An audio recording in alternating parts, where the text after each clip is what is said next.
Presiden Brazil Luiz Inácio Lula da Silva menarik duta besarnya dari Israel pada Senin 19 Februari 2024.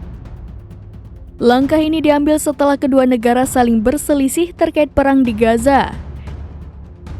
Dilansir Russia Today, perselisihan dimulai dari ucapan Lula yang menyamakan tindakan Israel dengan Holocaust pada akhir pekan lalu. Holocaust adalah pembantaian massal terhadap 6 juta penganut Yahudi Eropa selama Perang Dunia Kedua. Israel yang tidak terima dengan ucapan itu lantas memanggil duta besar Brazil untuk Tel Aviv, Federico Meyer.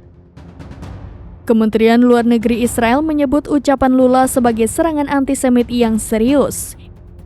Israel bahkan mengatakan bahwa Presiden Brazil adalah persona non grata, istilah yang dipakai untuk menyebut orang yang tidak disukai. Presiden Lula kemudian menarik duta besarnya dari Tel Aviv untuk berkonsultasi. Nantinya kantor kedutaan akan dijalankan oleh kuasa usaha yang merupakan penurunan peringkat hubungan diplomatik. Sementara itu, ibu negara Brazil membela suaminya atas pernyataan yang dipersoalkan.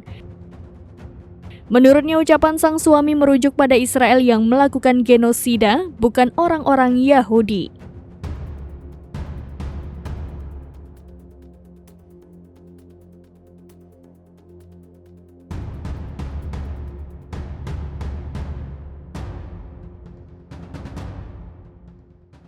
Download Tribun X sekarang, menghadirkan lokal menjadi Indonesia.